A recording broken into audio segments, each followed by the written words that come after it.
Olá, pessoal, sejam bem-vindos a mais um Sábado de História com o professor João Carlos. Claro que as redes sociais dele, o canal, estão aqui na caixa de informações. E vocês escolheram lá no Twitter do professor, para quem é novo no canal, os temas são escolhidos no Twitter do professor. Então, e o tema escolhido foi o primeiro reinado. Professor, muito obrigada por aceitar dar mais uma aula para a gente. Tamo junto, Camila. Sempre é um prazer estar aqui no canal de você, seu canal, e estar com seus espectadores. Pessoal, e o que foi o primeiro reinado? Então, ele aconteceu entre 1822 e 1831 e marcou os anos iniciais do Brasil como nação após o processo de independência ser conduzido por Sua Alteza Real, ou então Príncipe Regente Dom Pedro. Com esse acontecimento, o Brasil transformou-se em uma monarquia, a única das Américas. Nascia um país grandioso, forte e vibrante num contexto de imperialismo e, ao mesmo tempo, independências das ex-colônias espanholas da América e, infelizmente, teve um fim a monarquia no Brasil. Professor, o microfone é seu, vamos aí conversar com o pessoal sobre o primeiro reinado e, claro, com os saudosos da monarquia, que tem um grupo que luta muito para a monarquia voltar. Então, eu creio que essa aula seja mais direcionada a esse público. O microfone é teu, professor. Obrigado, Camila. Então, para a gente começar a falar sobre o primeiro reinado, antes da gente começar a aula, só deixar claro que a monarquia, o rei, ele pensa em gerações, enquanto na república, o candidato eleito, ele pensa no seu mandato. Então, quando acaba o mandato, entra um outro eleito, e daí ele vai fazer a política dele e vai cancelar o que o outro fez de bom ou de ruim, certo? A monarquia tem esta grande vantagem, que é o rei, ele pensa o país para as futuras gerações, porque estará na família dele o governo do país. Então, para a gente começar a nossa aula, a gente vai voltar um pouquinho antes do governo de Dom Pedro, que é a chegada da família real portuguesa aqui no Brasil. Se deu dentro de um contexto na Europa em que o Napoleão Bonaparte ele estava impondo a, a internacionalização da Revolução Francesa pelos países da Europa, invadindo e conquistando países, era o grande conquistador da Europa no século XIX, no início do século XIX. E o Napoleão Bonaparte, ele tinha um exército fortíssimo terrestre, porém não tinha uma marinha forte como a da Inglaterra. Quando ele tenta impor um domínio sobre a Inglaterra, ele vai fazer através de uma batalha, a Batalha de Trafalgar, em 1805.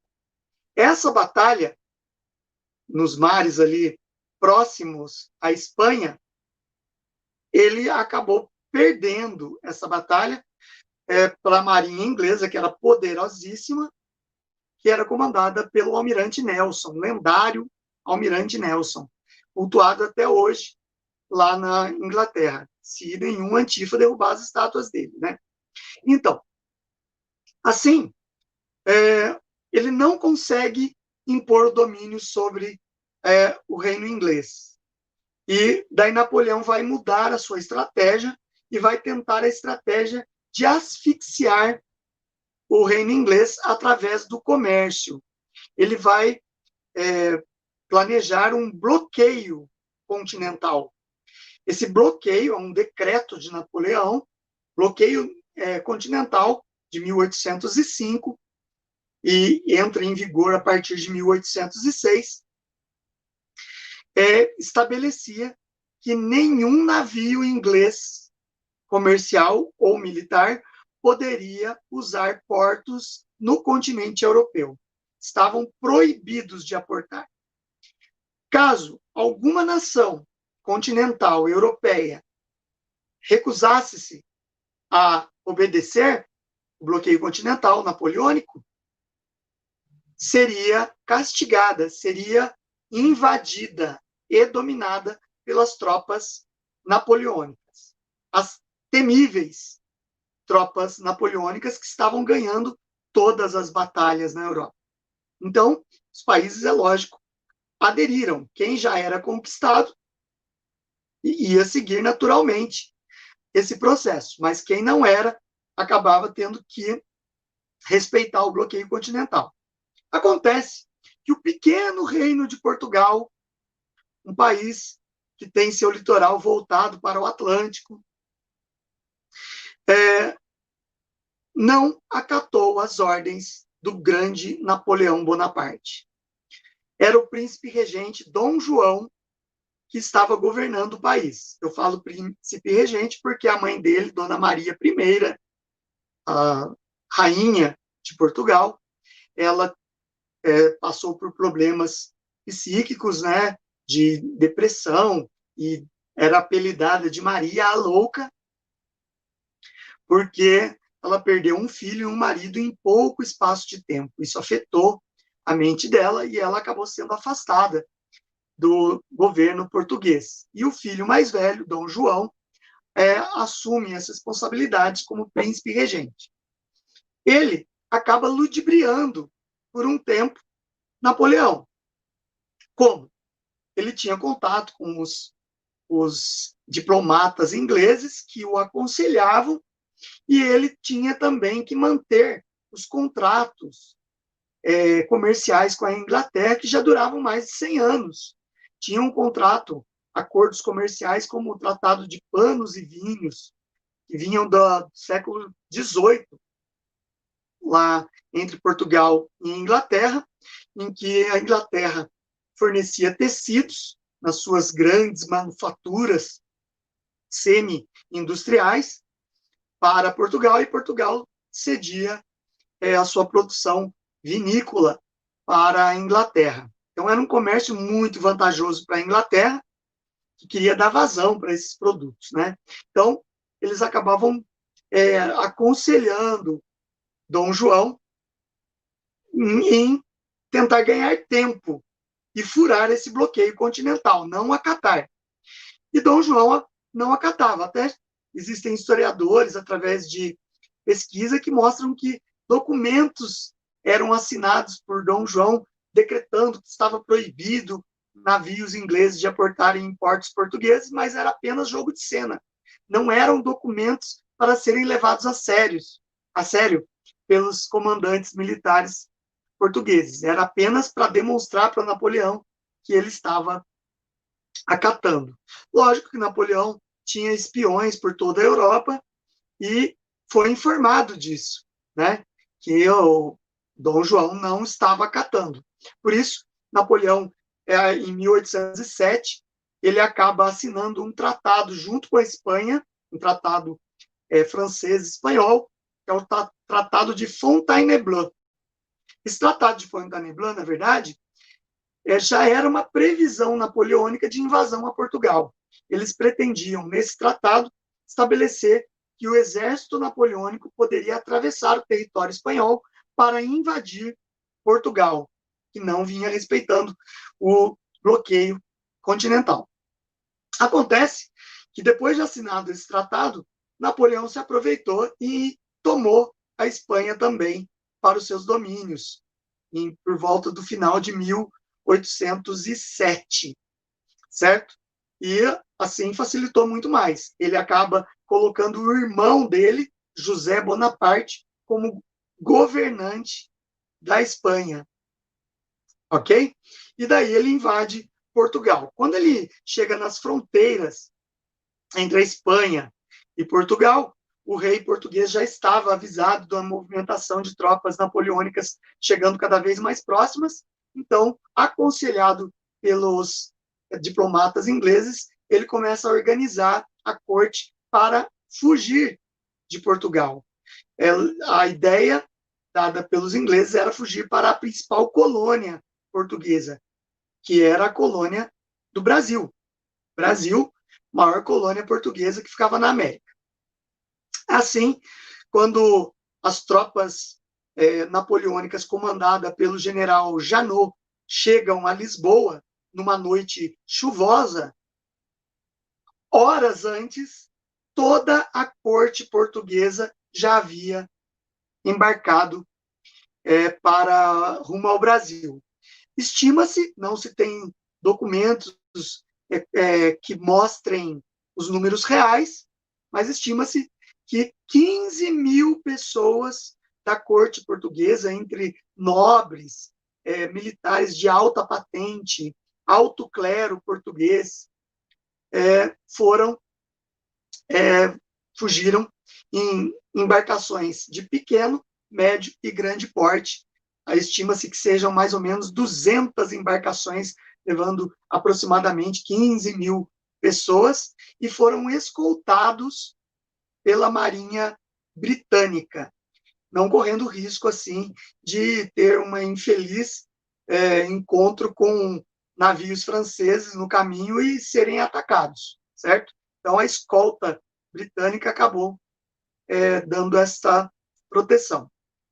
Napoleão, é lógico que se revolta com essa situação, porque um rei de um país pequeno, de um reino pequeno da Europa, ludibriou o grande Napoleão Bonaparte.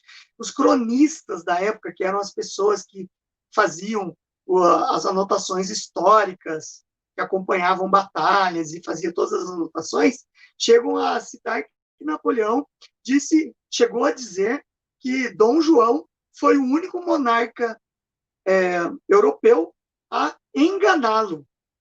Isso é um feito enorme, porque Napoleão era temido por todos e foi enganado pelo monarca português. Então, eles saem de Portugal rumo ao Brasil. Saem por volta do começo de dezembro de 1807. É uma viagem longa. Os navios não tinham o conforto necessário para levar a família real. Não era comum uma família real viajar longas distâncias de navio para colônias distantes, né? Então, foi super desconfortável. Eles saindo de Portugal, eles iriam ter que atravessar o Atlântico e passar pela linha do Equador, que era um lugar muito quente, né? De um calor enorme, os navios todos com comida estocada, velha, né? Então, as condições de higiene não eram as melhores. Constantemente tinham infestações de pulgas e piolhos, porque eles levavam animais vivos para abate, para ter suprimento de carne. Então, era comum pulgas e piolhos. Então, acredita-se, relatos dos escrivãos das viagens, relato que houve infestação de piolhos nos navios, né? Imaginem os nobres, que era comum eles usarem perucas, né? Nesta época, para esconder até esse tipo de coisa. Na verdade, as perucas eram mais do século XVIII, já estavam sendo abolidas no século XIX, já eram meio démodé no século XIX. Então, essa infestação de piolho obrigou que as famílias nobres que estavam viajando tendo que usar turbante, porque raspavam o cabelo para tirar o piolho. Principalmente as mulheres, que tinham cabeleireiras longas. E essa viagem demorou mais de um mês para que eles aportassem no Brasil. A necessidade de aportar rapidamente fez com que eles aportassem em Salvador, e não na capital da colônia, que era o Rio de Janeiro. Eles aportaram na antiga capital colonial, Salvador, Bahia. Salvador tinha deixado de ser capital em 1763.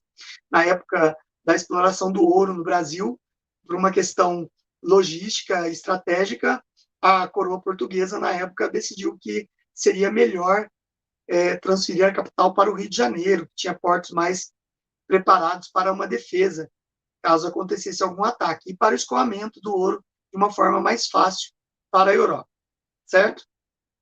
Então, eles aportaram em Salvador, a Marinha Britânica cumpriu o seu papel de trazê-los em segurança.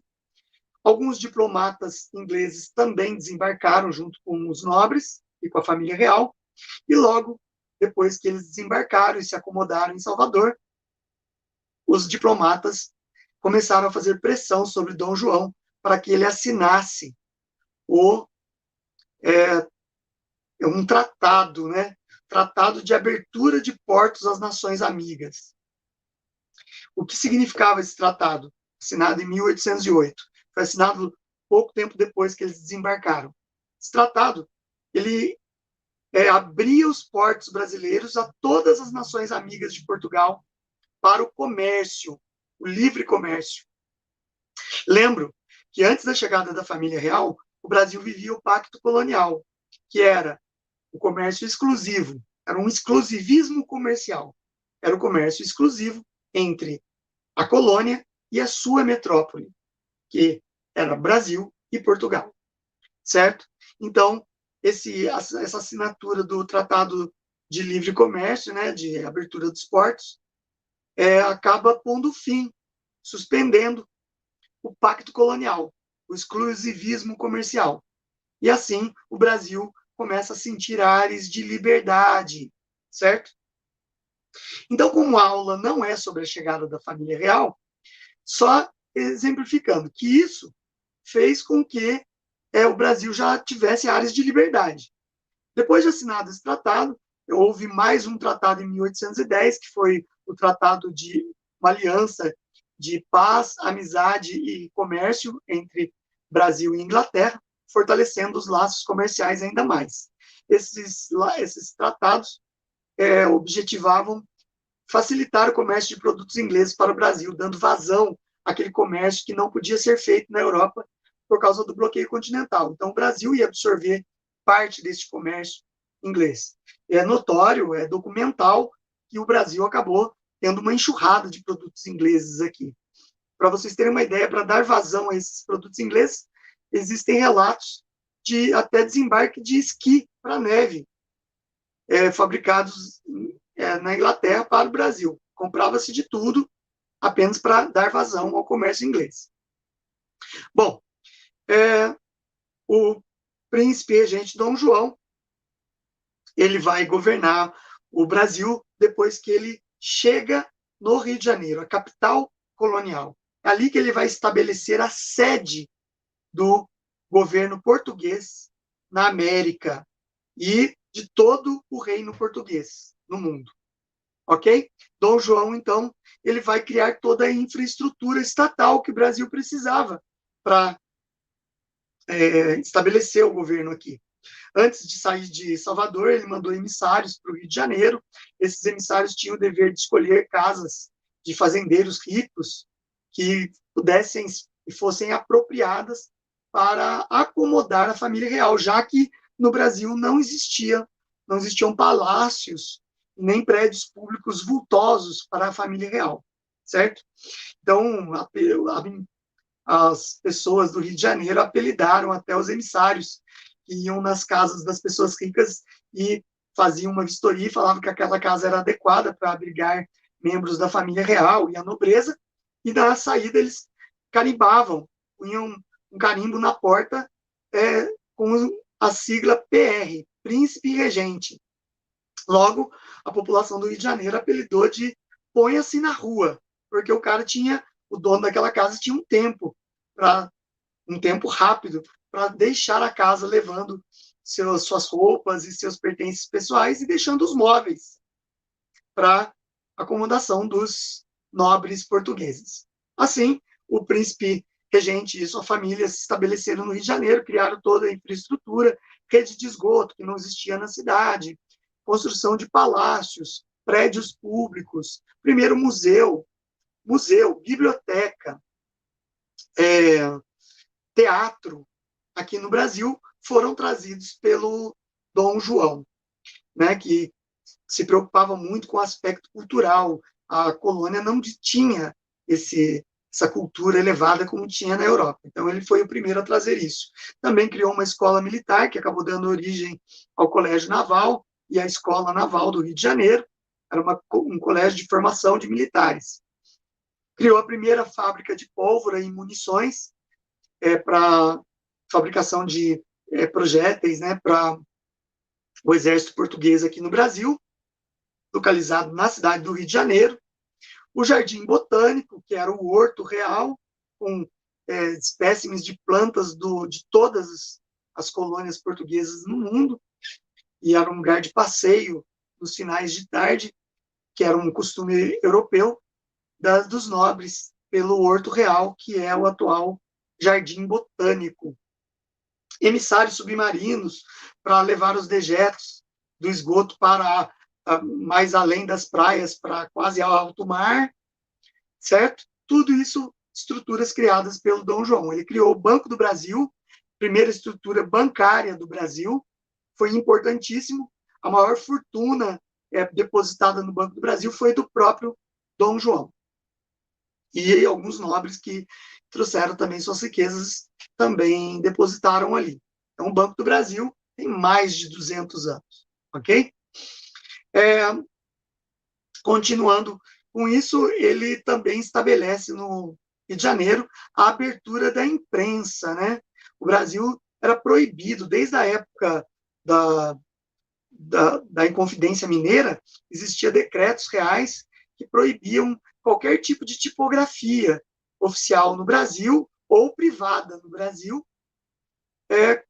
e ele permite agora cria a tipografia real para comunicados do rei, do príncipe regente, e também dá o direito de privado de se obter um jornal, né? O primeiro jornal do Brasil foi a Gazeta do Rio de Janeiro, que é um dos jornais mais antigos, é o jornal mais antigo do Brasil, em seguida o Jornal do Comércio, que existe até hoje, certo? Então, toda a estrutura estava criada. Acontece que em 1815, Napoleão Bonaparte é derrotado definitivamente na Europa na Batalha de Waterloo, contra o exército inglês coligado com outras forças militares, comandados pelo general Wellington. E daí, como fica a situação? A Europa tinha sido toda bagunçada com as invasões napoleônicas, né? Então, a gente tem aí um Congresso de Viena, em 1815, depois da derrota definitiva de Napoleão, né? Ele tinha sido derrotado uma primeira vez, conseguiu fugir da prisão onde ele estava, estabeleceu um governo de 100 dias, e depois ele perdeu novamente nessa batalha de Waterloo.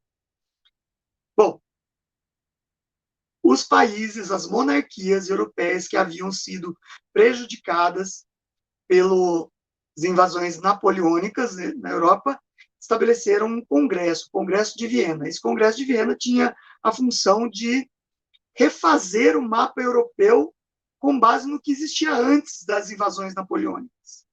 Então, só que é lógico, né? Cada país, cada família real tinha a intenção de reestabelecer o absolutismo monárquico, né, que era comum na Europa antes das invasões napoleônicas, antes da Revolução Francesa, ou seja, o antigo regime, né? Eles tinham essa intenção, e também refazer o mapa de seus países, né? Tinha sido tudo bagunçado, as fronteiras. Porém, eles queriam também ganhar com isso, né? Ganhar novos territórios, colocando, mas meu país é mais importante e nós requisitamos tal território, em cima de países mais menores, porque tinha ainda países que eram pequenos ducados, pequenos reinos na Europa. Assim, os diplomatas ingleses aconselharam o príncipe regente Dom João a enviar diplomatas para o Congresso de Viena e mudar a nomenclatura do reino português, do reino de Portugal, para Reino de Portugal, Brasil e Algarves, certo? Que seriam as outras colônias portuguesas. Esse reino de Brasil, Portugal, Brasil e Algarves teria um peso maior no Congresso de Viena, e quem sabe Portugal levaria alguma coisa a mais nisso aí. Fato é que não levou, né? Fez toda essa nomenclatura mais pomposa, mas não levou nenhum território a mais. Acontece que também no Congresso de Viena foi estabelecida a Santa Aliança, um acordo entre as monarquias europeias de se defenderem militarmente caso tivessem novos levantes de liberais, né, ao estilo de Revolução Francesa, novas revoluções liberais na Europa. Então, eles se uniriam militarmente para derrotar esses levantes. Era uma garantia de permanência do antigo regime, dos regimes monárquicos absolutistas, ok? E o Brasil, como sede agora da coroa portuguesa, estava com o emissário lá, um diplomata enviado pelo Dom João. Bom, depois de feito isso, Dom João estava no Brasil e Portugal não tinha um reinado lá. Então, quem tomaria conta do território português? O território português acabou sendo escolhido um protetor inglês, um lord general inglês, para administrar Portugal com a ciência e também a permissão de Dom João. Esse lord foi William Carr Beresford, que também lutou nas guerras napoleônicas, era um herói inglês, e ele acabou sendo o administrador de Portugal, enquanto o rei português não voltava. Essa questão de colocar um protetor inglês em Portugal não caiu bem para a classe comerciante rica de Portugal. Não viram com bons olhos isso, e os militares portugueses que acabaram ficando lá em Portugal também não viram com bons olhos isso. Isso acabou tendo levantes lá em Portugal, que eram abafados pelas tropas inglesas, mas até que em 1820 houve a Revolução Liberal do Porto, né, da cidade do Porto. E esse levante acabou conquistando o poder lá em Portugal e expulsando os militares ingleses, inclusive o Beresford, né? E daí eles estipularam uma nova Constituição para Portugal. Essa Constituição tinha caráter liberal e previa Portugal como uma monarquia constitucional. Se era uma monarquia constitucional, tinha que ter o rei lá, e o rei não estava. Formou-se o parlamento português. O parlamento português é formado pelos comerciantes ricos e militares, intelectuais portugueses. Eles se batizaram de cortes portuguesas. Então, o parlamento português entenda-se como cortes portuguesas. As cortes portuguesas começaram a exigir a volta de Dom João. Dom João não estava tendo uma vida fácil no Brasil. Em 1816, a mãe dele, Dona Maria I, morre de forma trágica no Rio de Janeiro. Ela, um passeio pelo porto, acabou se afogando, caindo lá ao mar e se afogando. E, com isso, ele se torna rei, né, de Portugal, com a nomenclatura de Dom João VI. Só que ele só vai ser coroado em 1820. 1816, 1818, desculpa. E a mãe dele morre em 1816, mas ele só será coroado em 1818, por uma questão regimental, e também estava esse impasse lá em Portugal, então só houve a coroação 2 anos depois. Ele também, a vida dele não estava fácil aqui, porque teve a Revolução Pernambucana de 1817, feita por grandes fazendeiros de cana-de-açúcar, que estavam perdendo o seu poder e estavam lutando por uma república, né? Lembrando que o Brasil era o único país que ainda não era uma monarquia estabelecida aqui, mas estava com um rei entre várias repúblicas na América, certo? Todos os países da América do Sul estavam adotando repúblicas quando se libertavam da sua metrópole. O Dom João esmagou a Revolução Pernambucana de 1817 violentamente, invadiu a província de Sacramento, no sul do Brasil, isso já em 1810, 1809, 1810. Ele invade também a província de Sacramento, que mais tarde seria chamada de província cisplatina, e mais tarde seria das cortes portuguesas decretarem o trono vago em Portugal. Assim, Dom João decide retornar a Portugal para jurar obediência à Constituição monárquica portuguesa, a monarquia constitucional, e também jurar obediência às cortes portuguesas, certo? Só que ele sabia que as intenções das cortes portuguesas não era só que ele voltasse para lá obedientemente à Constituição. Era também uma tentativa de recolonizar o Brasil, ou seja, retornar o Brasil à condição de colônia.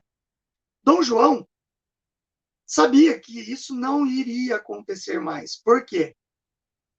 Porque o Brasil experimentou o gosto da liberdade, de ser a sede e não ser mais colônia.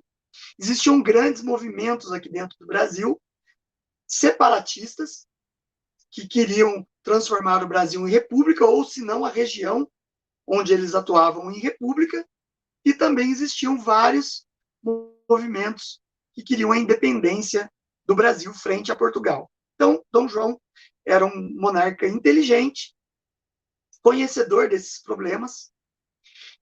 As crônicas da época, os cronistas da época dizem que ele amava o Brasil, ele se apegou à terra Brasilis, Brasil, e por isso ele começa a pensar no futuro, deixando o príncipe herdeiro, seu filho mais velho, Dom Pedro, como príncipe regente no Brasil.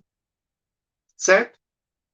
Bom, Dom Pedro tinha se casado com a dona Maria Leopoldina, Alteza Real, princesa da família Habsburgo, da Áustria-Hungria, certo? Do Império Austro-Húngaro. Ele casou em 1818. O casamento de Dom Pedro foi escolhido por diplomacia. Né? Naquela época, os reis não casavam, não existia essa questão da nobreza casar por amor. Não existia isso. Você casava por aliança política, por fortalecimento dos reinos. Então, era importante o príncipe herdeiro brasileiro se casar com uma filha de uma casa real poderosa na Europa. E assim foi feito. Os diplomatas levaram o quadro de Dom Pedro lá para a Europa e apresentaram em várias cortes, até que o imperador austro-húngaro cedeu a mão da filha dele, Dona Maria Leopoldina, para o casamento com Dom Pedro, certo?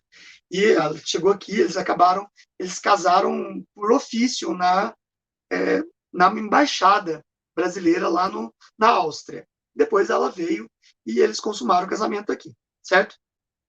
Bom, então Dom Pedro, ele assume como príncipe regente e Dom João vai embora.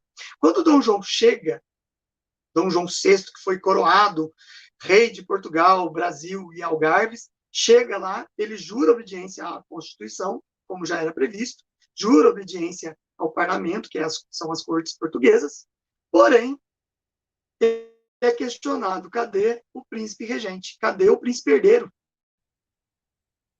E daí Dom João relata que deixou ele no Brasil. É lógico que não explicou os motivos. Isso não foi deixado por escrito. Mas todos os historiadores concordam que os indícios indicam que Dom Pedro deixou, ou melhor, Dom João deixou Dom Pedro no Brasil com a intenção de Dom Pedro conduzir o processo de independência do Brasil, evitando a fragmentação do território brasileiro em várias repúblicas e mantendo o Brasil como uma monarquia da família Bragança, certo? Acredita-se nisso. Através de discursos e através das intenções que os cronistas acabaram relatando naquele período. Mas não existia nenhum discurso direto falando exatamente que era isso, ok? Mais indícios. Então, Dom Pedro, ele assume como príncipe regente. Aqui no Brasil, atuavam 3 movimentos políticos, que a gente pode até usar o nome de partido, mas ainda não existia essa questão de partidos políticos no Brasil. Esses 3 partidos eram o Partido Português, formado por nobres portugueses que continuaram no Brasil, funcionários públicos e militares de alta patente de Portugal que ainda estavam no Brasil. Eles desejavam que o Brasil voltasse a ser colônia de Portugal. Eles eram a favor da recolonização do Brasil. O outro movimento, outro partido que tinha no Brasil, era o Partido Brasileiro. O Partido Brasileiro era formado por uma aristocracia brasileira, geralmente donos de terra. O comandante do Partido Brasileiro era um nobre fazendeiro de Santos, que é o nosso patriarca da independência, José Bonifácio de Andrada e Silva, que vai ser uma figura importantíssima, que tinha uma grande influência sobre o Dom Pedro. Ele comandava o Partido Brasileiro. O Partido Brasileiro, ele era monarquista, ele desejava que o Brasil se transformasse numa monarquia independente, porém uma monarquia irmã de Portugal.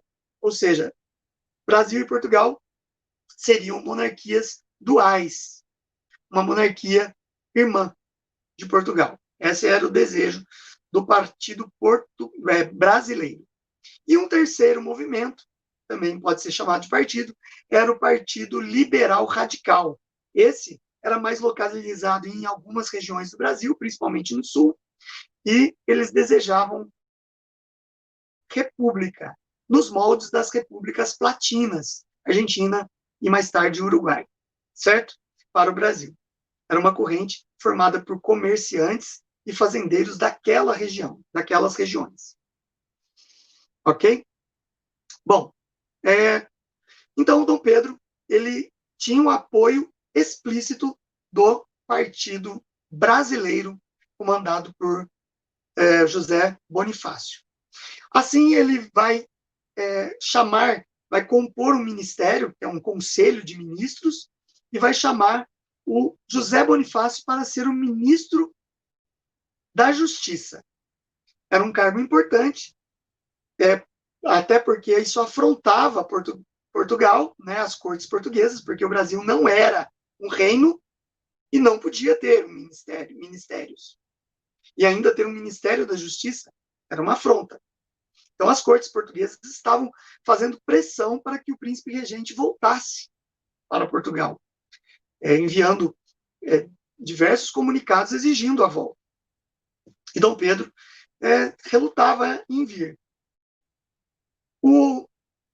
Nesse contexto de pressão, as cortes portuguesas acabam falando que o príncipe regente era exigida a volta dele, caso não voltasse, poderia ter consequências desagradáveis. Os militares portugueses no Brasil poderiam ter que conduzi-lo à força a Portugal.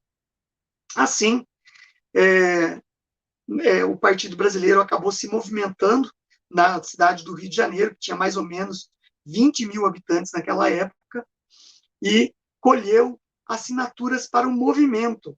Colheu 8 mil assinaturas pedindo, através de um documento, que Dom Pedro ficasse. E daí, no dia 9 de janeiro de 1822, Dom Pedro, ele, depois de pensar muito sobre o assunto e ver que a população queria que ele ficasse, ele vai até a sacada do palácio, e o povo aguardando um pronunciamento dele, e ele diz aquelas célebres palavras, né? Se é para o bem do povo e felicidade geral da nação, diga ao povo que fico. A partir daquele dia, o dia 9 de janeiro de 1822, é chamado de o dia do fico. O brasileiro não tem costume de guardar datas e nem festejar momentos importantes da nossa história, né? Mas esse foi um momento muito importante, porque Dom Pedro decide definitivamente tomar as rédeas do processo de independência do Brasil a partir daquele momento. Então, tomado as rédeas, ele decide ficar, para ir para a luta. Então, o José Bonifácio, como ministro da Justiça, ele vai criar leis aprovadas por Dom Pedro. Uma das leis mais polêmicas foi a Lei do Cúmplice. A Lei do Cúmplice dizia o seguinte, que todas as leis vindas da corte portuguesa, das cortes portuguesas para o Brasil, tinham que passar pelo crivo do príncipe regente. Ele podia aceitar ou rejeitar aquela lei. Isso era uma afronta às cortes portuguesas, certo? E também José Bonifácio criou o título de defensor perpétuo do Brasil para Dom Pedro. Ou seja, Dom Pedro agora carregava um título de um herói vivo, né? Que ia defender o Brasil sob qualquer situação, sob qualquer ameaça, ao custo de sua própria vida, certo? Então ele recebe esse título importante decretado por José Bonifácio, através do Ministério da Justiça. Bom, as cortes portuguesas não aceitaram isso de maneira nenhuma, né? Nesse íntere que eles souberam desses decretos lá na colônia, eles começaram a enviar emissários com documentos, agora ameaçando uma invasão portuguesa no Brasil, caso o príncipe não voltasse para Portugal. E assim, o príncipe regente, resolvendo problemas políticos, viaja para São Paulo, meados de 1822, certo? E a situação política pegando fogo. O Brasil passava por uma crise política, né, que era essa, os funcionários públicos que eram portugueses eram do Partido Português, os militares de alta patente do Brasil eram também portugueses, não apoiavam Dom Pedro. O Partido Brasileiro, existia muita briga por afirmação, né? Eles existiam correligionários em São Paulo, no Rio de Janeiro, existiam pessoas que queriam despontar como lideranças e acabavam se chocando, por isso que ele teve que ir para São Paulo, mediar conflitos ali, políticos.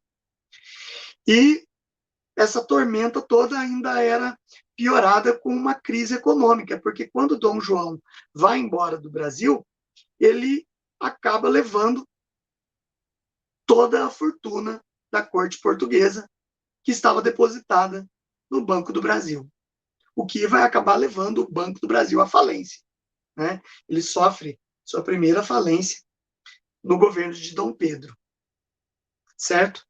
Bom, então, todos esses problemas Dom Pedro, como príncipe regente, estava enfrentando. Quando Dom Pedro resolve voltar para o Rio de Janeiro, depois de apaziguada a situação política em São Paulo, na província de São Paulo, ele está retornando para o Rio de Janeiro. Ele está com a sua comitiva real, descansando, dando água aos cavalos, à beira do riacho Ipiranga, quando ele é abordado por mensageiros vindos do Rio de Janeiro. As cartas traziam várias cartas das cortes portuguesas, com a ameaça clara de invasão caso ele não voltasse a Portugal, e também cartas de aconselhamento do José Bonifácio e da princesa regente Dona Leopoldina. E nessas cartas de aconselhamento, os dois declaravam total apoio a Dom Pedro para que ele tomasse as medidas cabíveis que o Brasil deveria ser independente. Assim conta a história. Dom Pedro, então, num acesso de fúria, ele sobe no seu cavalo e reúne as tropas ao seu redor, embaia, pega a espada, levanta a espada e profere que as cortes portuguesas querem nos escravizar. E tira os laços com as cores de Portugal do seu chapéu, joga ao chão e exige isso da sua tropa, fala: laços fora, soldados. E, empunhando a espada, ele grita: independência ou morte, que é o chamado grito do Ipiranga, certo? Muitos historiadores brasileiros duvidam que isso tenha acontecido, mas é fato que toda a história é construída e é possível que isso tenha acontecido, certo? De uma certa forma, é heróica, é uma visão heróica da independência do Brasil, certo? Bom, Dom Pedro chega já aclamado como rei no Rio de Janeiro, porque as notícias o precedem, né? O mensageiro que assistiu tudo aquilo volta e já anuncia que foi proclamada a independência do Brasil. E daí ele é aclamado nas ruas, por multidões, como já rei brasileiro, né? Rei do Império Brasileiro. Isso só vai se confirmar 2 anos mais tarde, quer dizer, 2 meses mais tarde, na verdade é 1 mês e pouco mais tarde, em outubro de 1822, quando ele é aclamado oficialmente, através de documentação, como imperador do Brasil. E tem o seu título juntado ao nome, como Dom Pedro I, imperador do Brasil, certo? A coroação só acontecerá em dezembro. Leva um tempo para todas as formalidades, e ele foi só coroado no dia 1º de dezembro de 1822. Ok? Bom, decretada a independência, agora ele tem o abacaxi na mão, né? O Brasil com uma crise econômica tremenda, começa a negociação com Portugal, mas ao mesmo tempo começa uma guerra interna também, porque Portugal não aceitava o Brasil ser independente. Então as tropas portuguesas aqui, principalmente os militares de média e alta patente que eram de Portugal, se rebelam em vários estados brasileiros e começa uma guerra de independência, que vai durar até mais ou menos 1824.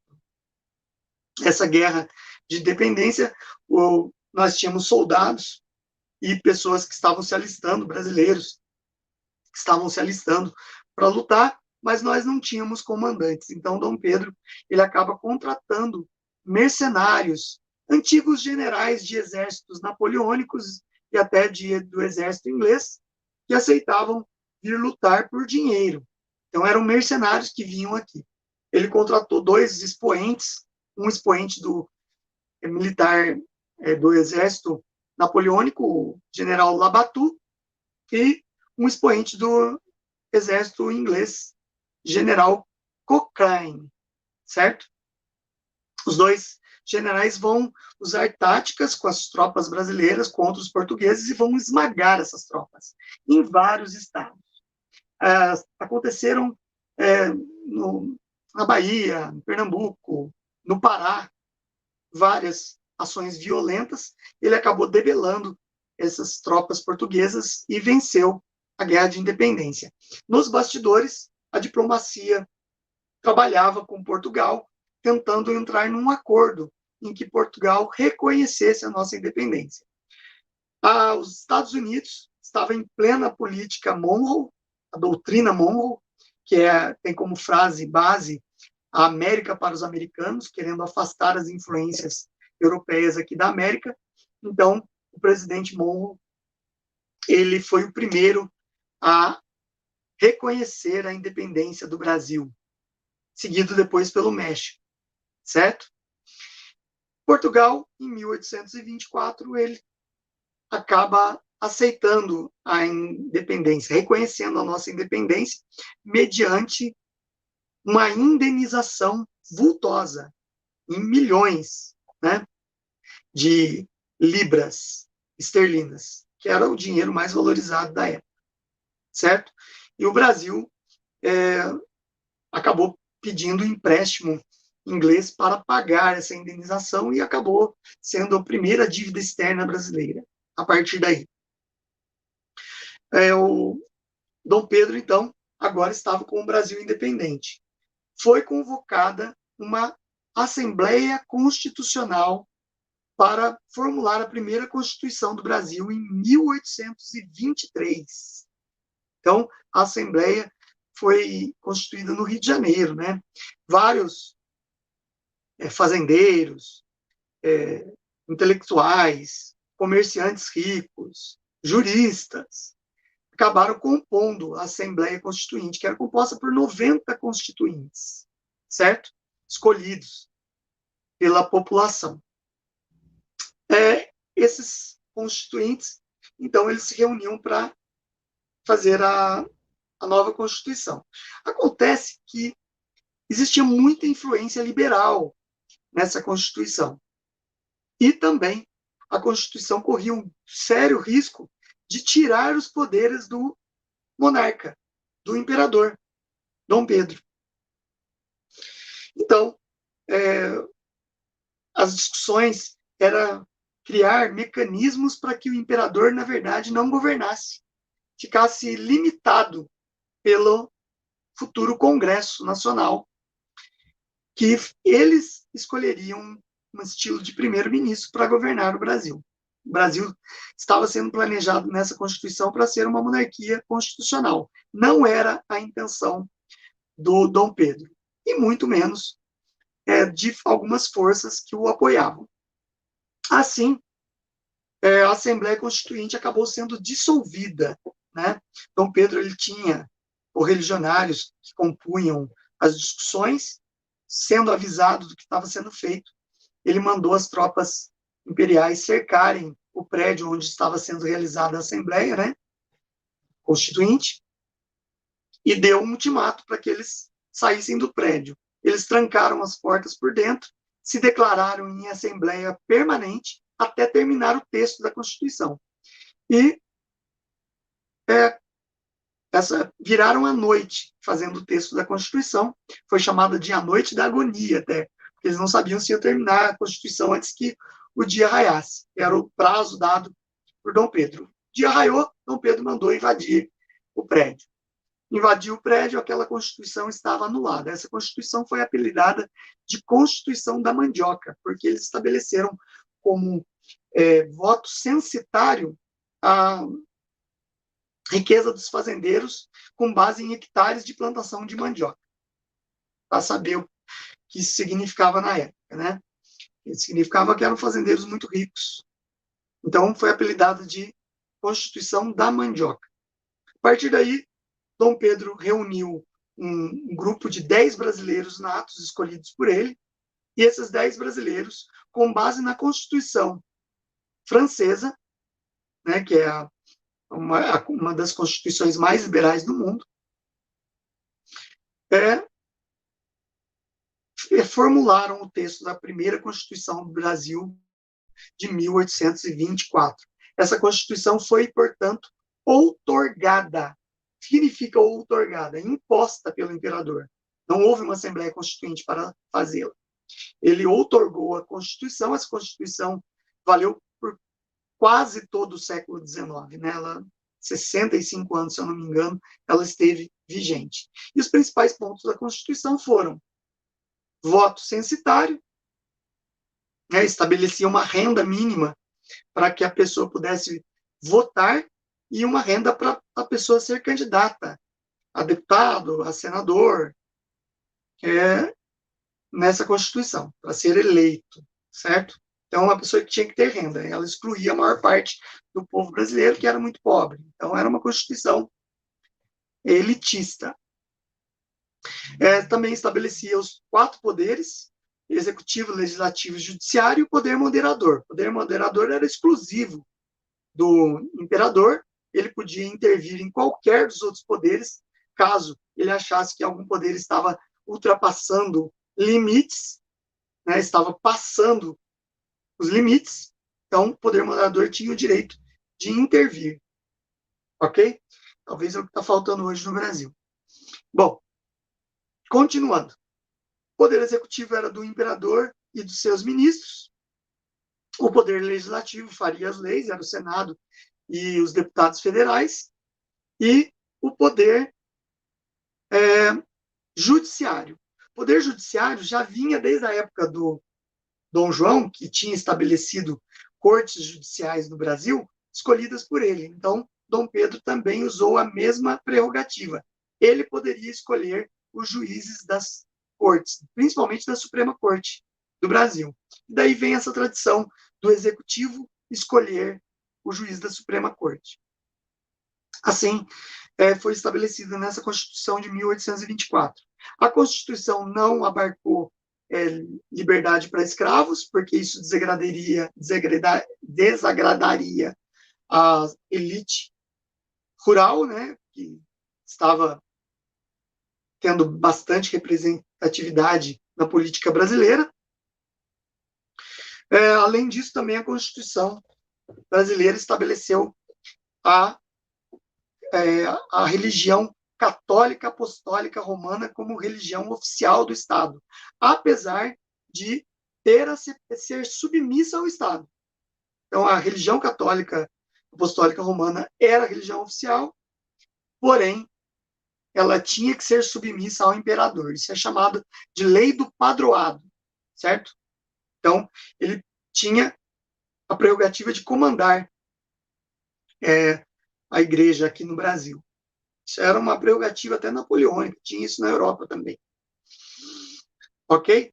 Porém, essa questão de religião, as outras religiões que, porventura, a minoria brasileira tivesse, ela poderia ser praticada em âmbito familiar, dentro das residências, ok? E não em âmbito público.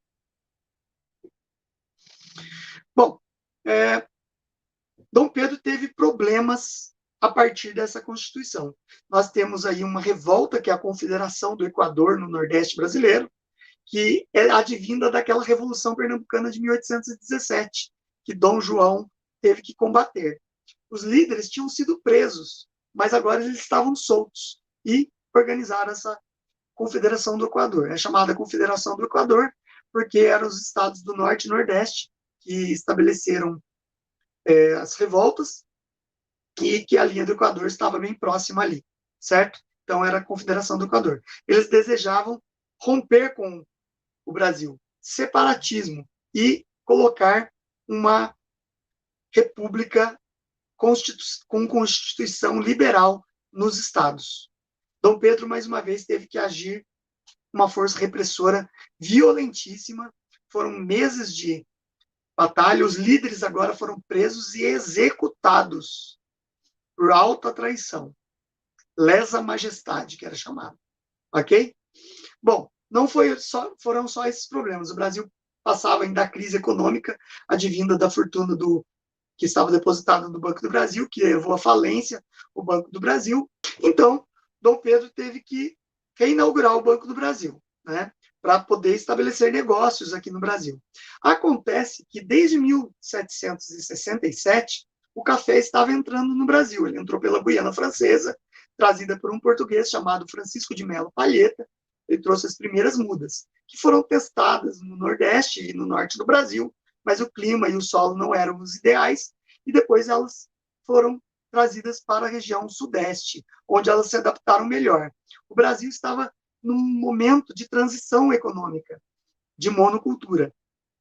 A economia da cana estava em declínio, portanto, as elites nordestinas, que antigamente eram muito ricas no plantio canavieiro, estavam perdendo sua força, e o café estava começando a ganhar força no Sudeste, e formando uma oligarquia cafeeira, certo? O ouro também já tinha se esgotado nas Minas Gerais, portanto, já não era o principal produto. O café estava se estabelecendo como o grande produto de exportação do Brasil. Então, tinha esse problema dessa transição, que ainda era uma economia bem fraca. O Brasil tinha a dívida externa, o Brasil tinha que equilibrar as contas, tinha que reorganizar a cobrança de impostos, que não havia sido feita de forma apropriada, agora estava sendo estabelecida pela Constituição, impostos, né, cobrança de impostos numa população hiperpobre, certo? Então, isso causava muito descontentamento.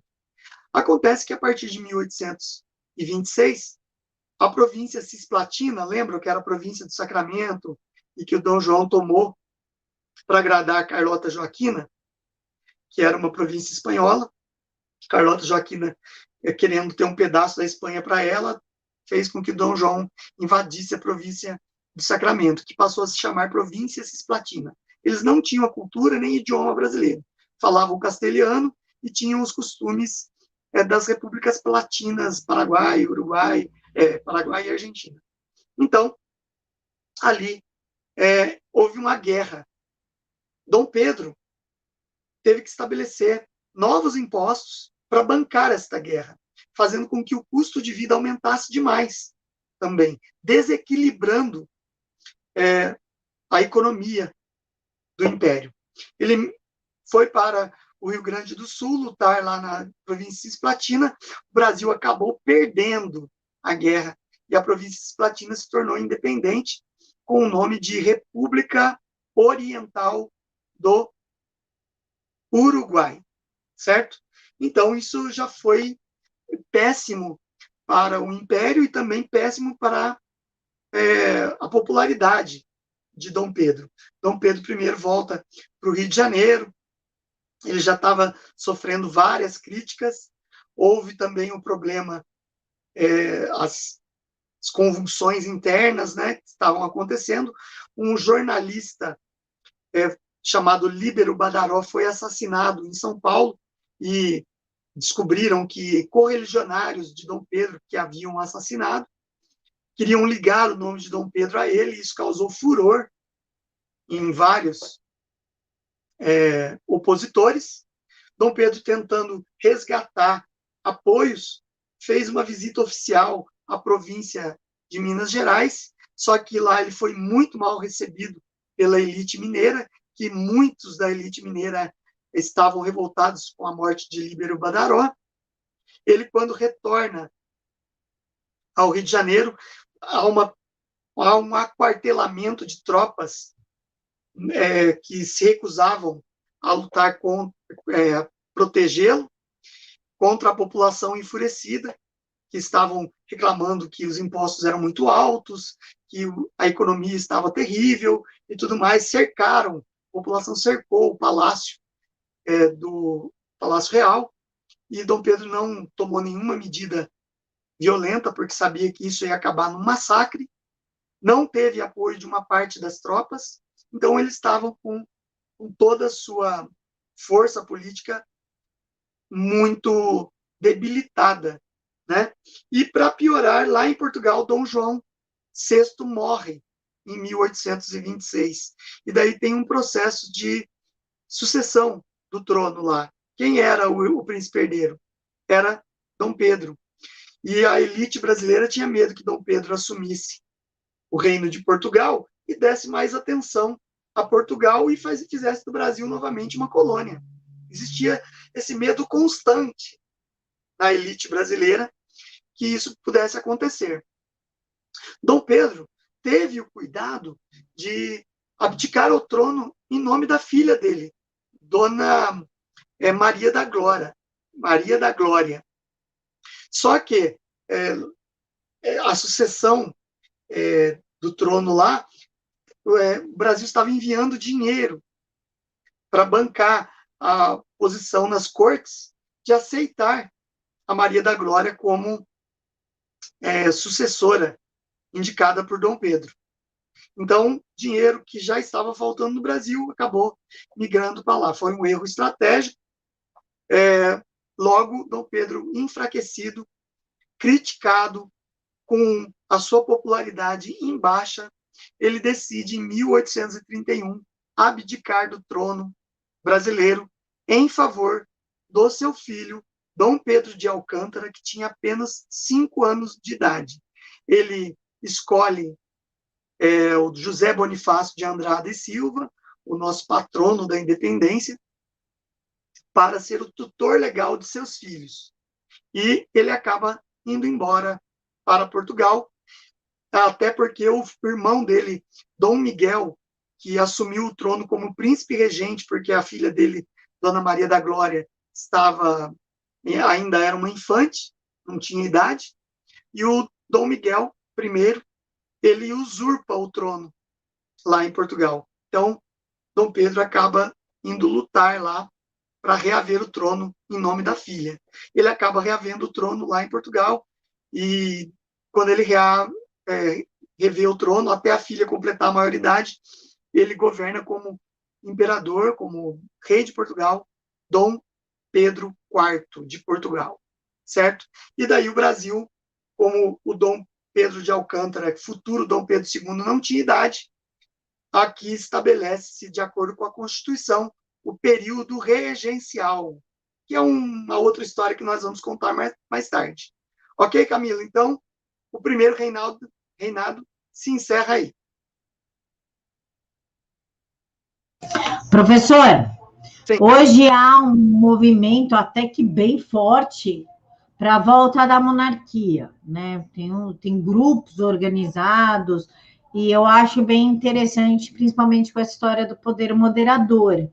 Como o senhor vê esse movimento? O senhor acha que existe a possibilidade da monarquia voltar? Como o Então, em senhor analisa isso? 1993, nós tivemos um plebiscito no Brasil, que ia decidir se o Brasil seria uma república presidencialista, seria uma monarquia presidencialista ou seria uma monarquia sem o presidencialismo. Então, você tinha que votar no sistema, ou parlamentarismo, ou república parlamentarista, ou monarquia republicana ou parlamentarista. Eu lembro que tinha propagandas na televisão, propagandas eleitorais. Naquela época não existiam as redes sociais, é lógico. Existia um movimento monárquico muito tímido no Brasil ainda. As pessoas não tinham muita informação, até porque, durante todo o período do governo militar, os livros didáticos também rebaixavam muito a monarquia no Brasil. Estipulavam que a monarquia era atraso, era retrógrada, e depois que saiu também os governos militares, se instituiu na mídia brasileira, nas novelas, nas minisséries, uma tentativa de ridicularização da monarquia, principalmente, em vez de focar nas atitudes governamentais, focavam nos casos amorosos de Dom Pedro I. O filme Carlota Joaquina, que é da década de 80, se eu não me engano, 90, 80 ou 90, enfocava um rei glutão, o Dom João VI como um rei glutão que andava com coxas de frango na mão e tudo mais. Então, imagens estereotipadas da monarquia brasileira. Mas pegando pelo que você falou, no plebiscito que houve em 93, a monarquia não passou. Só que de lá para cá as redes sociais se instalaram e o movimento monárquico ganhou muita força, trazendo a verdade do que é a monarquia. A monarquia, como eu falei no começo dessa aula, ela não visa agradar o eleitor a curto prazo ou a médio prazo. A monarquia, ela visa planejar um país, ter um projeto de país a longo prazo, por gerações. É diferente de um presidente eleito, que se elege por 4 anos, se ele não conseguir se eleger, o outro vem, muda totalmente a política, dá uma guinada, muda totalmente a política, e tudo que foi bom foi perdido, tudo que foi ruim também foi perdido. Nada é perpétuo. Na monarquia, eles têm essa visão mais perene de governo, de que tudo pode ser planejado a longo prazo, com estabilidade política, certo? Então, essa é uma das grandes vantagens da monarquia. Se ela vai se instituir em algum momento, vai depender muito da vontade política do nosso Senado, do nosso Congresso. Não digo desse que está aí agora. Não digo desse. Porque não existe a vontade de transferir poder. Né? Hoje, quem está no poder legislativo e judiciário, eles têm a ideia de supremacia de poder. E não teria vontade de transferir o poder amigavelmente para uma monarquia. Isso teria que ser um projeto de lei, entrar como um referendo popular e ser votado novamente. Se entrasse como votação através de plebiscito, eu tenho certeza que a gloriosa monarquia brasileira voltaria com força total, planificando o Brasil a longo prazo, com muito respeito às tradições e à família brasileira, principalmente isso, certo? E teríamos o poder moderador contemplado pelo imperador.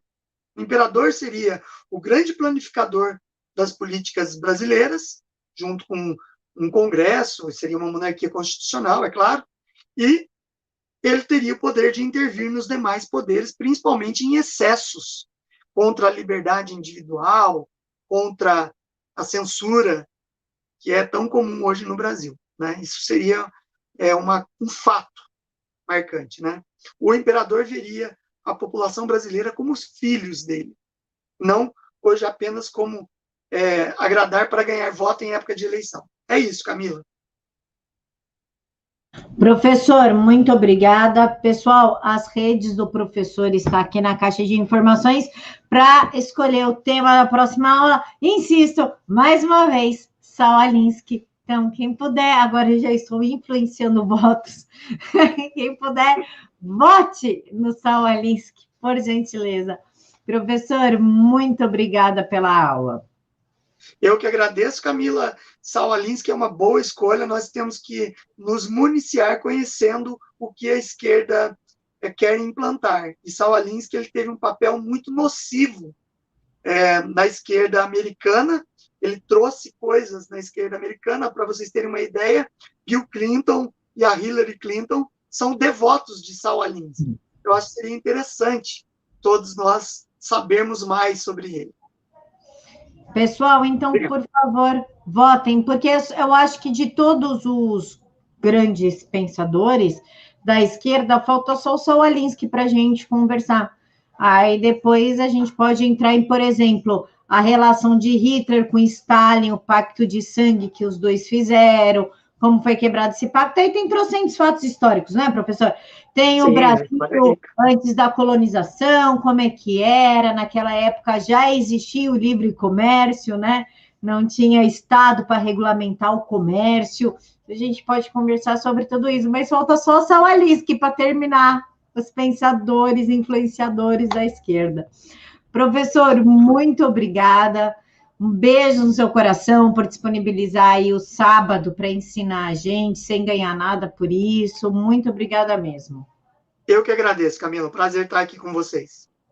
Pessoal, mega beijos no coração de todos. Amanhã é domingo com literatura, com o professor Leonidas Bier, porque aqui é assim, ao final de semana é de cultura, para não ficar, né, cabeça vazia, a oficina do demônio. Então, para a gente não ficar, né, pensando em coisa da esquerda, deixando a esquerda trabalhar na nossa cabeça, vamos estudar, certo, professor?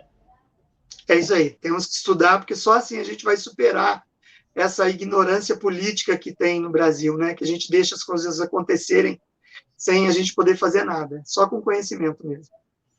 Pessoal, então é isso. Fiquem todos com Deus, que Deus os abençoe imensamente. Beijos.